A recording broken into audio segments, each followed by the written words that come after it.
கார்த்தி ரொம்ப பெருமையா இருக்கு, ரொம்ப சந்தோஷமா இருக்கு. இந்த மேடையில் கார்த்தியோட சிரிப்பில் பார்க்கும்போது எனக்கு நானும் கூட சேர்ந்து அதை பார்க்கும்போது ரொம்ப பெருமையா இருக்கு. சின்ன வயசுலேருந்து கார்த்தி எங்கள் அப்பா அம்மா கிட்ட நிறைய என்னை பற்றி போட்டு கொடுத்துக்கிட்டே இருப்பாப்ல.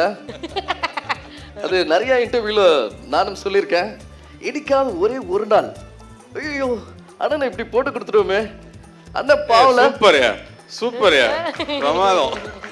அவர் எப்படி பேசுவாரு, அவர் நார்மலா இருக்கிறப்ப எப்படி பேசுவாரோ பர்ஃபெக்டா இருக்கு. ஐயோ சார், A to Z அவரு நீங்க சொன்னீங்கன்னா மொத்த சூர்யா சாரோட படத்தை நான் பேசி காமிச்சிடுவேன். அது அவ்வளோ இடம் இல்லை. அதனால என்னைக்காவது ஒரு நாள் அண்ணனை தெரியாம போட்டு கொடுத்துருமே அண்ணன் பாவம் என்னைக்காவது ஃபீல் பண்ணிருக்கா கார்த்தி? வாய்ப்பே இல்லை. ஓ மை காட், அவர் பண்ண டார்ச்சருக்கு நான் பழி வாங்குறதுக்கு ஏதாவது 1-2 வாட்டி தான் சான்ஸ் கிடைக்கும். எப்பா நைட்டு படத்துக்கு போயிட்டு வருவாரு, கரெக்டா கேட் லைட்டா சவுண்ட் கேட்கும், நான் அப்பா எழுப்பி விட்டுருவேன். அப்பா லேட்டா வீட்டுக்கு வராரு, 10 மணிக்கு வரேன்னு சொன்னாரு, 1 மணிக்கு வந்திருக்காரு, நீங்க கேட்டுங்க.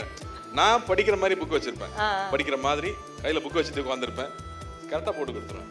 அவர் வாசல்லே நின்று அவருக்கு பரேடு நடக்கும், அதுக்கப்புறம் தான் உள்ள அனுப்புவாங்க. ஸோ நான் கண்டிப்பா வருத்தெல்லாம் பட்டதே கிடையாது.